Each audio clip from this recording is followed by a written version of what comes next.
Good morning, friends. It's April 23rd, 2025.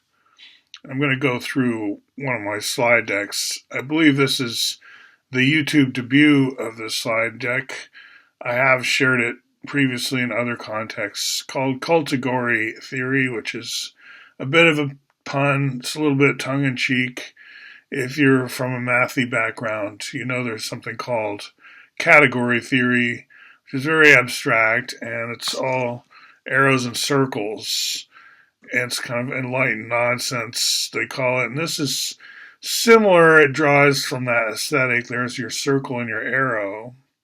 And this goes back to thinking I had prior to machine learning taking off and the word to vector algorithm, and this whole idea of actually giving every word or token a vector and having it be in Hilbert space. If you know what that is, just think multidimensional. And these are certain words that you could throw out as related. I just talked about word to vec in the lower right, but there's tensegrity, how words sort of attract each other. Like, how goes the word king, so goes the word queen in some ways, monarchy. How we talk about words, they cluster, right? Cloud chamber, it's like if you wanted to see an individual unit of meaning as something literal, you could picture it as entering the circle and being affected by all the other words and thoughts and being therefore bent along its trajectory. Its trajectory changes meaning.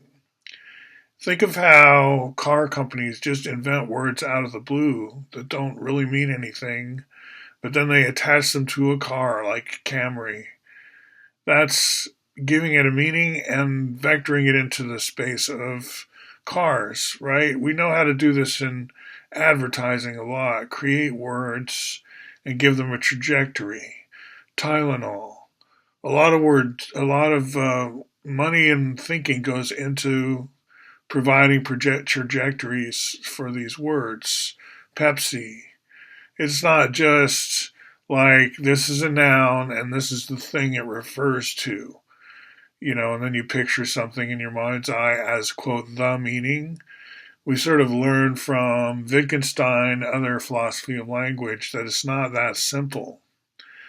That this name object association is kind of a children's cartoon as to where meaning comes from. And now that we have our machine learning and Hilbert space, I call this, here's a picture of King Hilbert. Now, Hilbert was a real guy. He wasn't a king like this. I call him Endymius for n-dimensional, right? Again, it's kind of tongue-in-cheek. He's the king of linear algebra, also the kingdom of AI, where we're thinking of all the work we do with matrices and vector spaces to keep our pipelines flowing with fresh squoze goo. I'm thinking of AI slop. I'm thinking of how easy it is now to fill book after book after book. Now that we've thought and committed our thoughts so much to the internet, we can go through those, harvest that as big data, and do giant word to vector computations. And then we have these like trains of cars, how trains are a lot of cars that get on these tracks through Hilbert space and follow the most predictable track. And you'll be influenced in your choices by all the cars, including the caboose, which may be way back. I'm talking about like attention span, or attention is all you need. So here's an example. Here's a word that has a lot of spin already. It's not like I'm creating it to have spin. It's already been spun when we come across it. And I'm saying it's a great example of what we could call a Psyon, P-S-Y-O-N. Kind of like a token, a little bit of psychological material, right? It's like phonemes, like Pepsi, like Camry, but this is Zion. And Zion, it has a long history. It's not just in Zionism, which is this whole thing. We're going to ask a chatbot to do some predictable output on some of this. Mormonism has Zion, and so does The Matrix. I'm talking about the movie. More than one movie, right? There's sequels, but you know what I mean by The Matrix. Bunch of movies. Got a Zion there too, right? And they're not unrelated. It's like, oh, those are completely distinct namespaces. Well, the way I've drawn them, maybe so. What I've done is I've drawn them to show that even within the context of each of these separate namespaces, these isms, there's still revectoring going on, right? It's not that these words have all settled down to their one meaning. Now, I'm not going to read all these out loud. In fact, what I'm going to do is take this moment to remind people of how I like to propagate what I'm into, which is what a lot of us are into these days, synergetics, which is kind of Kabbalistic. And if you think of that interview I've talked about with the rabbi who said, or asked Bucky who was the greatest, most important thinker of the 20th century, and everyone would think he'd say Einstein because that's who he really looked up to, but he said Freud. And it was about restoring or making people aware, creating space for the unconscious. It was creating space for the invisible and giving it importance, saying that wars and outward history has everything to do with this, what we can't really see or touch, but is nevertheless strong and influential. We'll say the unconscious if we're coming from Freud. And so in that sense, synergetics is about the invisible. It's about beyond the senses, the immediate five senses, as we say. And that makes it somewhat Kabbalistic in our culture. It's also esoteric. So given that, I like to share it through teachers, people who can speak with comprehension, having done a lot of study, but they could use my slides, just like folk music, like can pick up sheet music, something sung a long time ago, maybe a ballad, and sing it today. And so I'm looking at this slide deck is similar, something you could pick up and use and take in different directions. More likely, though, you would maybe want to do some kind of derivative work. And I'm saying from an open source background here in Portland, it's quite okay to do that, right? This is like community commons, whatever, Creative Commons. So I asked ChatGPT, I'm not going to take, or I asked Perplexity, which passed it back to one of the LLMs, I'm not sure which one in this case, and it came back with footnoted, very somewhat detailed material on what Zion means in Mormonism. And maybe you've been reading that as I blabbed away. But it's basically city on the hill kind of pictures of utopia, an ideal, something we're all headed towards or want to create on earth. Heaven on earth is kind of a Christian meaning. We hear that a lot in prayer, how we're trying to establish here on this planet something more reflective of the principles that govern the universe. And those in synergetics and elsewhere aren't just about particle physics, although when you look at it this way, maybe they are, but something more on the lines of an ethnosphere. Anthropologically, we're talking about ethics as well. We're talking about aesthetics. Ethics equals aesthetics, says Wittgenstein at one point.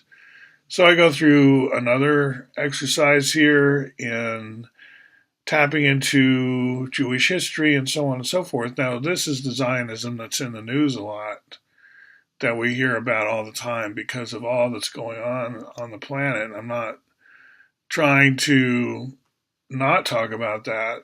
I'm going to get to a slide that shows it's controversial.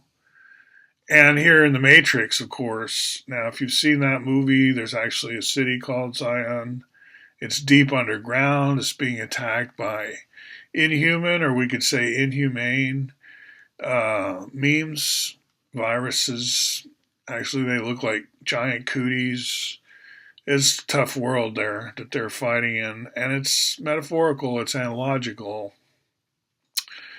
As is synergetics. Synergetics is meant to be read metaphorically, which is what removes it, I would say, pretty clearly from your conventional sciences. It's got a lot of science words in it, and it's informed by science. It tries to adhere to the generalized principles which are all governing according to Bucky's vocabulary. And therefore, Synergetics comes across to a lot of readers as a book of science. But what do we mean by science? We got that psi word and gnosis and all this.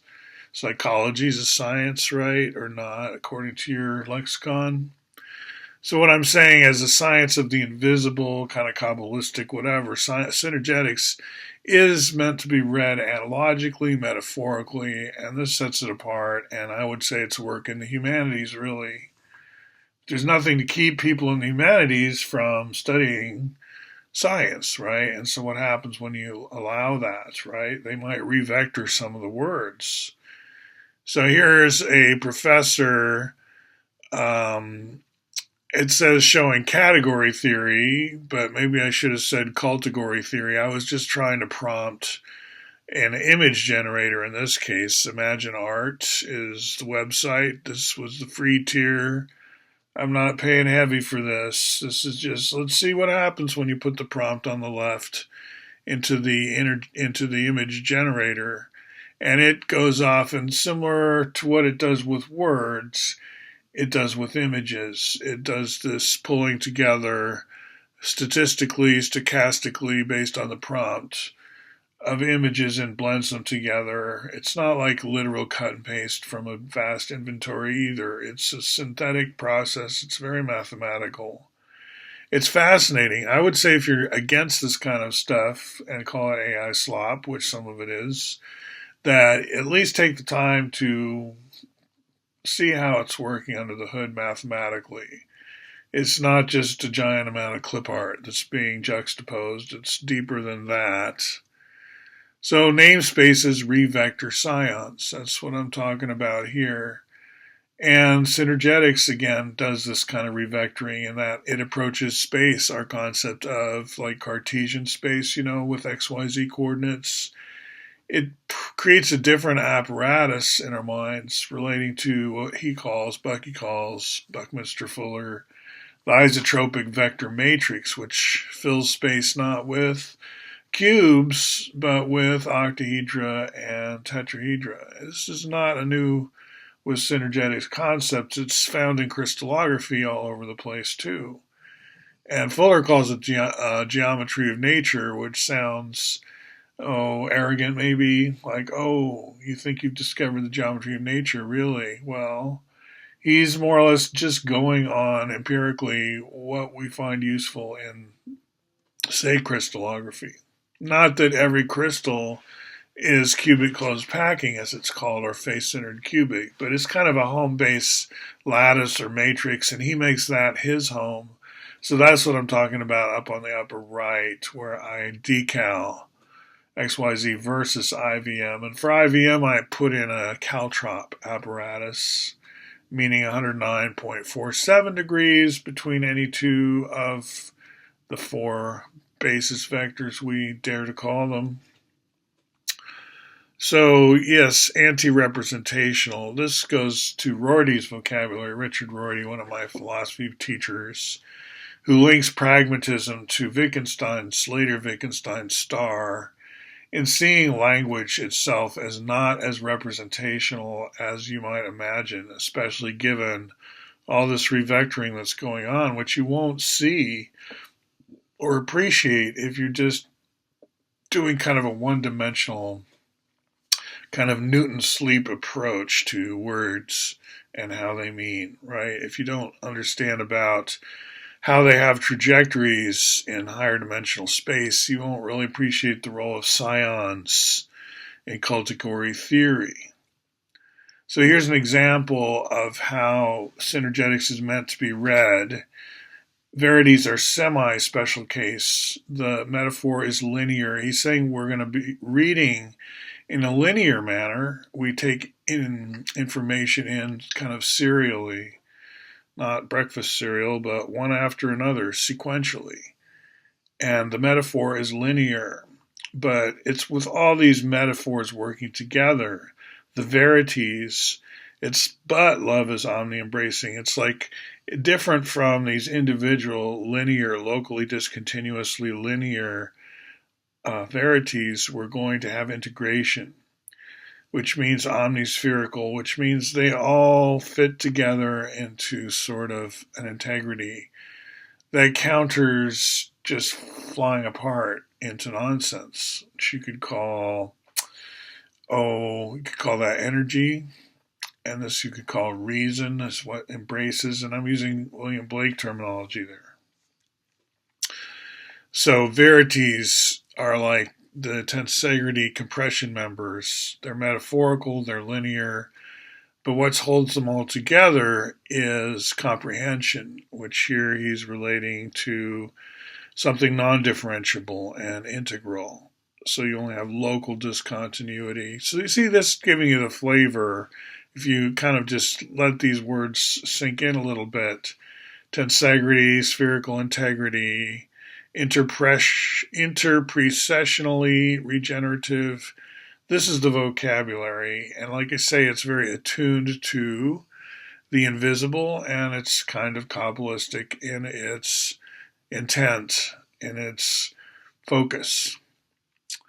And there's tensegrity in a more literal sense here with actual computations in the animation. This tensegrity ball drops from above the platform and does a lot of like bouncing or convoluting because of its hitting the surface there. And elastic interval geometry by Gerald de Jong is all about giving tensegrity a computational framework that's quite simple. Quite interesting how he's done this and gone on with pretensed. Gerald is one of our leading tensegrity artists today. You should check him out. Gerald de Jong has contributed to synergetics a lot. And here, this is a slide I'm borrowing from another slide deck, linking together the Hilbert space idea of machine learning and tensegrity. On the right, we have Bucky with his American Express card and his assistant and friend for life, really. They were together probably a really long time, more than most associates of Fuller, is Ed Applewhite, who said he became a teenage fan of Bucky. Like when he was 13 or something, Applewhite was tuning in Bucky already. Not saying they were working together yet, but it came to be. Helped him write Synergetics, right? And that's Donald Coxeter in the middle, to whom Synergetics is dedicated. Coxeter also, he let his apartments be used in Cambridge for Wittgenstein's little clique. Once Coxeter himself had dropped out of that philosophy track, he's really a multidimensional geometer. He's more like Hinton, and they both went to University of Toronto, or taught there, I should say. Different cohorts, and then the bottom picture is the Turk. The Turk was a little midget who convinced a lot of people that machines could play chess before machines could play chess. Nowadays, machines do play chess. We don't need midgets, but there's always been kind of a carnival, kind of deceptive feel to the AI world, like Sophia and stuff. Like, AI has always had this sort of carnivalesque, circus-like fringe. But at the core, there's some real math here. I'm not saying that it's all the way down bogus at all. I'm just saying the word artificial has this connotation of phony or fake. Artificial intelligence, it has a lot of phony fakery in it, but that's okay. I'm not saying that it shouldn't or won't in the future either. It's part of it. And so in the Fuller world, we have these sort of charge concepts of a global grid. Of course, that kind of current-wise runs counter to a lot of the political fractionation that goes on. Like, you could think of the global grid as like tensegrity in how it binds together what are fractious and competing or pushing against each other, sort of radioactive, even toxic ideologies. And in that space, there's the AFSC, which I worked with. So I threw this in here. That's a customization. And on the left, that's a mosque I visited somewhere near Toledo. I knew it was there. And I got him to open it up just so I could take some pictures of the inside. It was kind of them.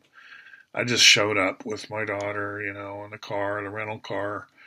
We were driving from Earlham College, Richmond, Indiana, to meet my mother or did she come with us? I think she came with us one of those two directions, maybe back from Detroit. We were on our way to a summit meeting of the Women's International League for Peace and Freedom in Detroit that year, and we stopped at this mosque, one way or the other, going or coming. Tower of Babel. It relates here in that because we all think different, we all have our word meaning trajectories as it is, we each have this sort of shared vocabulary. But when it comes to opening our mouths and using words like God or whatever, it's not going to be the same trajectory, it's not the same meaning. And you can't really understand how everyone has their own custom meanings for words if you think words just somehow point to objects. And since we all have the same meaning, where we all, the object apple, we can all sort of pick out apples. We're good at picking out apples. And we say, so what's the ambiguity there? How could the word apple mean something different for everybody? Well, because the way meanings come into language is not just by simple pointing to objects. This is what we mean by anti-representational. And it helps us understand that Zion, because we disbanded after the tower, becoming a diaspora, turning to exploring the planet, we gradually finally became aware as a species of our spherical promised land, our Israel, our Zion. No, it's not a closed system. It feeds off the sun. So what we're doing in this slide is revectoring. We're taking the word Zion and giving it this meaning where the whole saga from Genesis forward is humans discovering and coming to learn what the promised land is, which is that they're floating on a speck, this blue dot in the middle of the universe, which, they didn't originally, some maybe had intuitions of that, but it didn't become common knowledge until fairly recently. And thanks to the Tower of Babel, we didn't get to keep building this tower, which was really getting in the way. Speaking mythologically, God, eager for us to discover who we are in what context, did not want us to waste our whole future building something like that. Which you could say is when humans all get on the same page and groupthink takes over, you get a lot of nonsense sometimes. So really, it was mercy. It was one of God's great acts, I'm saying, in a biblical sense, to have us disperse because we could not all get on the same page. Thank God. Thank God. So in this forward-moving trajectory for the word Zion, it's referencing our spaceship, our promised land, or you could call it motherboard Earth. Got some writings with that meme in there, and I have this YouTube that flips through these. It's, I believe, without sound. It's just giving word meaning trajectory data. Here's my allusion to the fact that once you start talking about Zion, you are in choppy waters, and even the image generator balks at some point. Just because all I asked for is planet Earth against the backdrop of space on a poster captioned Planet Zion. And it's like, wow, you're asking for something pretty rad there, boy. I'm not sure we can do this. So just, you understand if you're in these choppy waters why they're choppy. So there we go, Planet Zion. We did not let that particular glitch stop us from going forward. You don't have to. It's very stylized, right? How we're doing this picture. So then we go back and ask about William Blake because I like to read synergetics in tandem with William Blake. Not the only one doing that, in fact. And there's a lot to link them together in terms of how we're sort of teasing apart different aspects of thought. In synergetics, we talk about the Eulerian, looking back to Euler, the great mathematician, and Gibbsian, looking back to the great scientist Wilford Gibbs, Willard Gibbs, who did a lot to bring us the vector calculus we use today. Kind of saved us from all having to learn quaternions, although those are still useful and used in computer games, sometimes more efficient to spin your things around using quaternions than rotation matrices, I learned. So we can't talk about, the future and Zion and so on of the planet without sort of thinking about nationalism and nations and how they've gotten involved. And in my world, it's more interpenetrating diaspora nations. So you could have a whole skyscraper mixed use that's associated with the diaspora nation of Palestine, but I'm not just saying all, I'm saying all of the nations. So Israel's already diaspora, has been for a long time, and so is the United States. I grew up, a lot of my friends were expats. We were Americans outside of America. And yet we had these values, we had this ethnicity that we kind of shared. I was a Cub Scout in Italy. So what I'm saying in this slide is that nations can be global with, local anchoring points or sacred spots, or, we'll always want to see the Lincoln Memorial if we're U.S. citizens, but we might not live in North America mostly. And therefore, there's great need to let people free to go anywhere and still practice their ways, their religions, their cultures. So when we turn Zion into the whole planet, right, it makes a difference in terms of how we think about a promised land. Are we there yet?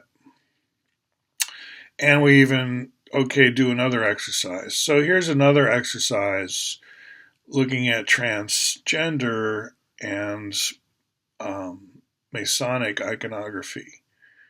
And we ask a rather detailed prompt here. I'll read it. Masonic iconography contains many allusions to an hermaphroditic ideal, quote, trans in today's parlance, as in transcending gender.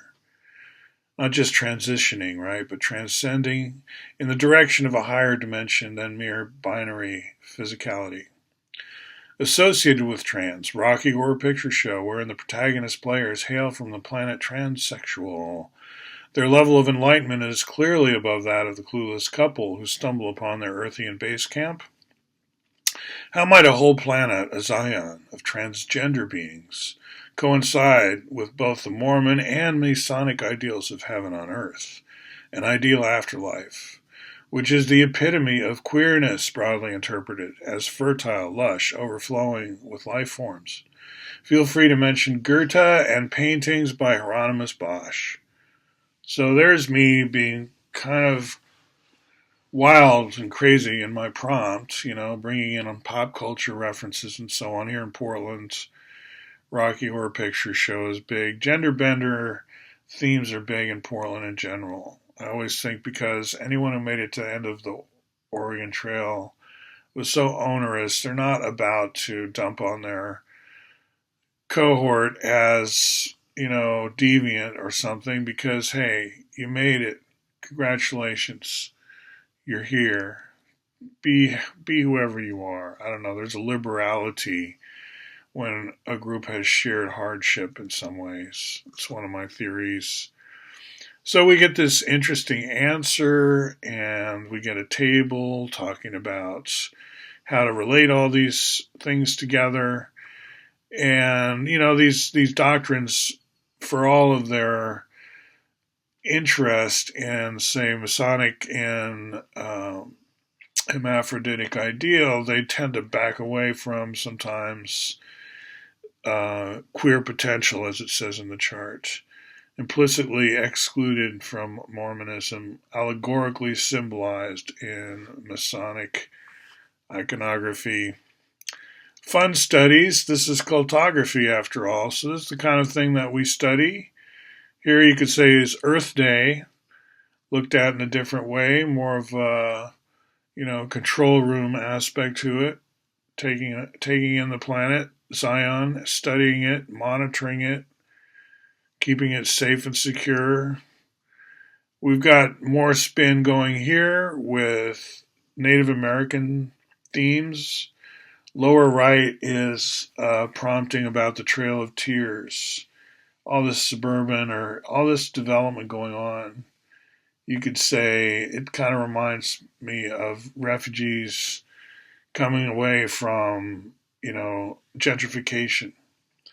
They can't afford to live there anymore, that kind of thing. We've got the casino in the middle and how that, has changed the tribal dynamics, how the United States relationship with these reservations has morphed given Indian gaming, you could call it, or how a lot of tribes have gotten better funding now from these casinos, which, I'm not saying casinos or gambling are a great way to tax people, right? It's kind of regressive tax. We don't have to get into all that. This was coming from Custom Lessons for Native American Heritage Month is mentioned back when I was working in some of these images, perhaps. I'm giving examples of how we can revector more generally once we get cultagory theory understood. Here's having brought up the rabbinical and the Native American traditions, I'm combining them in another meme where we talk about UFOs also, which represent the ET perspective. The big picture, seeing Earth as a whole from outside. You could call that the ET perspective, someone alien if you're not used to taking it. And we have the Bonneville Hydro Dam across in the distance. This links to a lot of my thinking and slides regarding the Columbia Gorge and Sam Hill, Mary Hill Museum, and so forth, but also the global grid and how I'd like to teach Martian math, which involves electricity generating hydropower and doing so in a way that keeps the big picture in mind. Global grid, right? So you can see this as being at Stonehenge, which is Sam Hill's replica of Stonehenge. That's kind of, do I mention Stonehenge? Not exactly, not in this prompt. A Jewish rabbi and Native American chief stand at Stonehenge. Oh, I do mention it. Along the Columbia Gorge and celebrate the promised land, our spaceship Earth. UFOs in the sky represent the ET perspective. Bonneville Hydro Dam in the distance across the gorge. Came up with a pretty good image there. If you've played with these image generators, you get a set of pictures usually back, and you pick what you think of as the best one.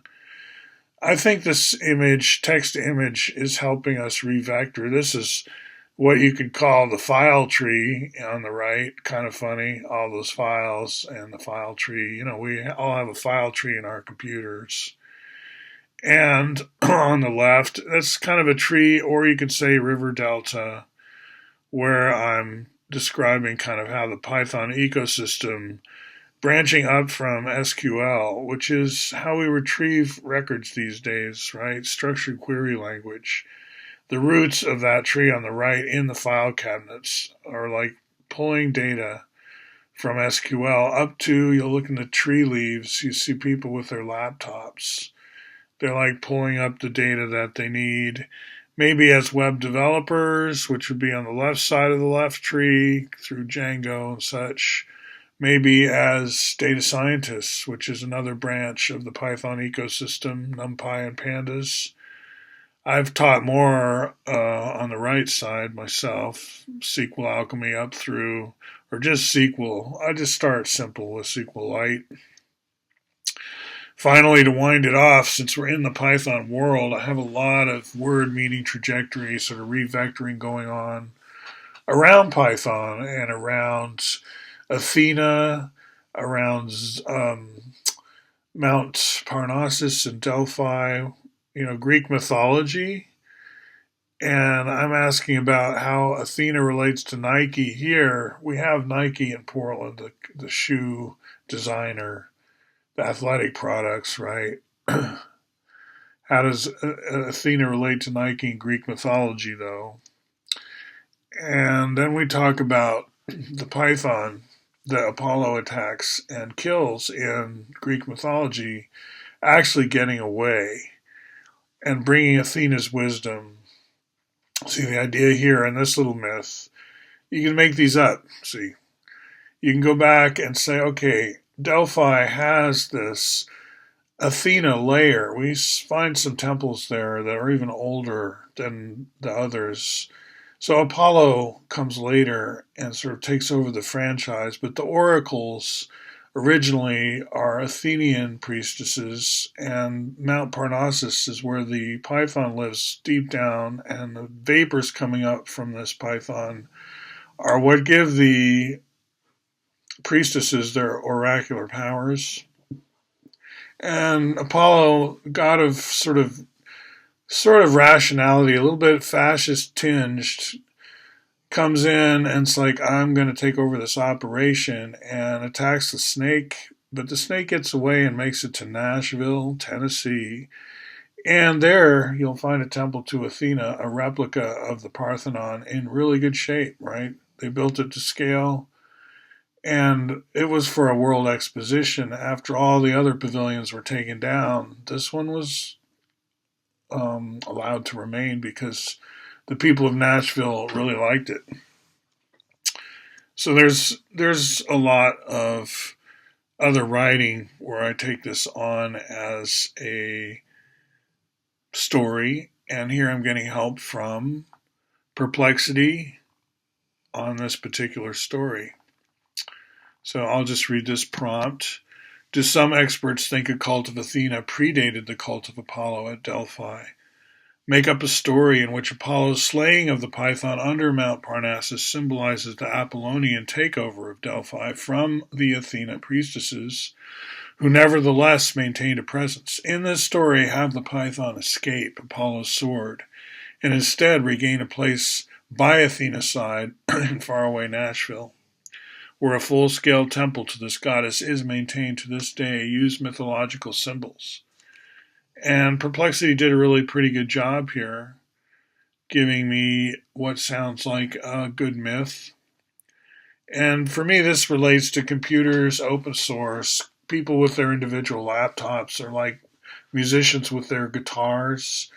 Computers are a lot like musical instruments, and programs are a lot like sheet music or just music that gets executed really fast by the instrument. But as a programmer, you are also a composer. You're a musician. And Athena has a lot to do with music, also with war, strategy, being smart, right? So there's a picture of the temple in Nashville, with reminders around that this is Cultagory theory and that revectoring is what we're up to. Word meaning trajectories are what we are influencing in our namespaces, the way we talk, the way we market. So you could see this as a marketing campaign. It relates to my just use it regarding Python, just use it, which echoes the Nike, remember Nike Athena, the Nike slogan, just do it, came from this neck of the woods here. So just use it campaign for Python, and there's Athena and all her Py ladies. This was the campaign, you could say, deliberate PR to make the Python community open and accessible to women in particular, because computer science has this unfortunate bias. Even though women are strong players, and you could say computer science is a kind of female dominated in a lot of ways, um, you know, the guys were maybe going to take it over if we weren't careful, if we didn't fight back to some degree. That's partly what this whole campaign is about, is making sure we keep that Athena vibe going in the Python ecosystem.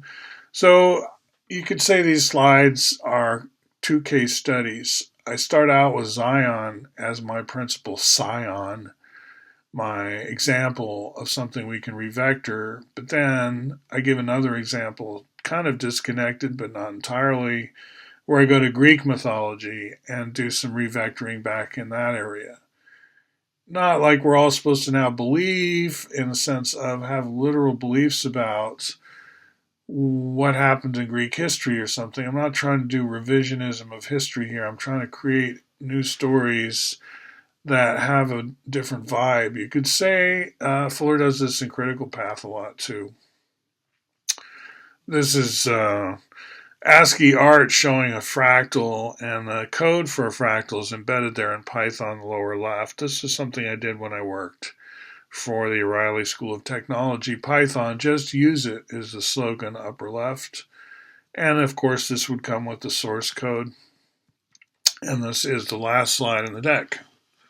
So, as customary, I will, as I conclude, go backwards and show you these slides in reverse order, helping you remember what cultography is all about and what it gives us, you could say, as tools, ways of thinking that help us revector, help us establish new meanings that in a way could bring us closer to what we would consider the promised land, in that it helps us integrate. It helps us understand where synergetics fits into the culture too. Because a lot of people don't pick up this book. It's too esoteric. And because they don't have a context for it. And once we have more of a context for it, it becomes a self-reinforcing feedback loop in a way. And so I encourage you to do some studies, look at my other slide decks, pick up on all of this, because synergetics has a lot of geometry in it you'd want to understand first, and then come back and take these slide decks and deliver them yourself and put your own spin on them. All right, thanks for listening, and we'll talk again.